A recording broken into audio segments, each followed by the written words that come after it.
It's Wednesday, June 20th, 2007. There are just 504 days left until the 2008 presidential elections. It's noon here in New York, 9 a.m. on the West Coast. I'm Rob. I'm Will. This is Political Lunch.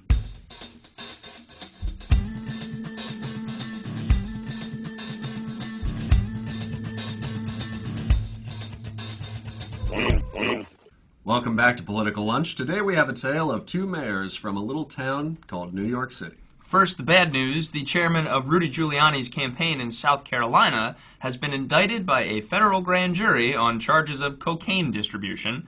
Now, did the mayor know that his pal in South Carolina had a fondness for the nose candy?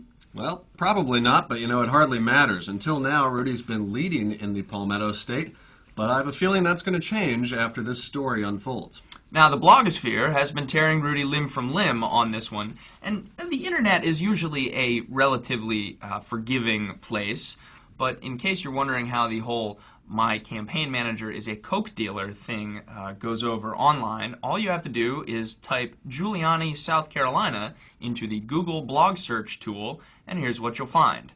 From GOP values are revealed once again, to Rudy Giuliani needs a new coke dealer, and finally, nothing says I like to party like working for Giuliani in South Carolina. I think it's pretty clear that even in the revolving door of internet politics, this one's definitely going to stick. But much more important is another piece of unflattering Rudy news that broke late Monday in Newsday, where it was reported that Rudy had given up his post on the Iraq study group after failing to show for a single meeting. As Newsday notes, that ain't good for a guy struggling to make up for his foreign policy shortcomings. Now, last year on May 24, Giuliani sent a letter to the chairman of the group, James Baker, explaining that he needed to resign because of time commitments. And apparently by time commitments, he meant he had money to make. On May 18, 2006, when the Iraq study group was meeting in Washington, Rudy was instead in Atlanta to deliver a speech to a business awards breakfast for which he was paid $100,000. The month before, when the Iraq study group was meeting, Rudy was in South Korea to deliver another speech at an economic conference for which he was paid $200,000. Now let's remember what we're talking about here. The Iraq study group was established by Congress to find a new way out of Iraq. For a little perspective, let's take a look at what Rudy had to say during the last Republican debates. These are real problems. This war is not a bumper sticker. This war is a real war.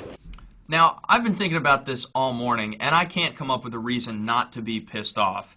If you want to run for president and talk tough on the most important issue of our time and accuse others of not doing enough, you would damn well better show up for the meetings.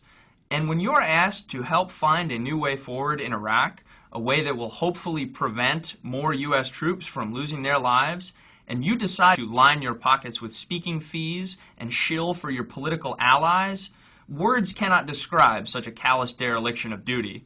Stephen Hess, who has served presidents from both parties, put it best: leaving the study group was not exactly an act of courage.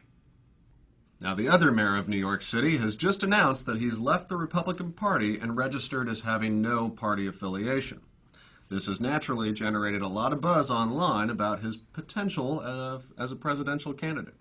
A lot of people may think this is crazy. We have 18 candidates so far, with Gore, Gingrich, and Fred Thompson waiting in the wings. But before you dismiss it, here are a few things to keep in mind about Mike Bloomberg.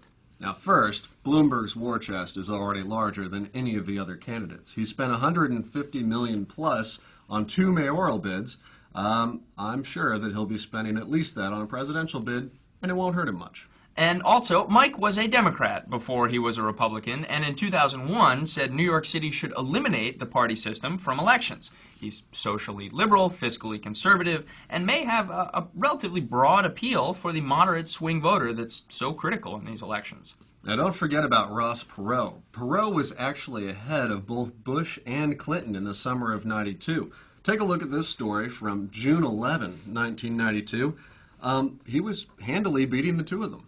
Add to that a healthy measure of sanity and a better resume. I think Bloomberg has at least the same odds as Ross Perot.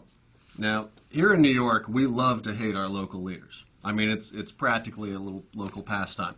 So says quite a bit that he's got a 74% approval rating. And he's maintained those numbers for quite some time, which may not mean he'll be president, but it's a testament to his broad appeal in a neighborhood that can be pretty tough on politicians. Now, I've been thinking about this one all morning, and I got to say, I'm thrilled, and I really hope he'll enter the race. If nothing else, it would certainly make our job a lot more fun.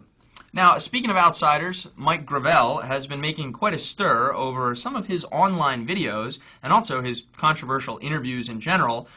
Here's a clip from the conclusion of our interview with Senator Gravel. That'll air on Friday. If you had 2 minutes with the President of the United States, what would you say? You do not want to miss his response. Thanks very much for watching. We'll see you Friday. I just can't wake up today. I need a little... Rudy's guy?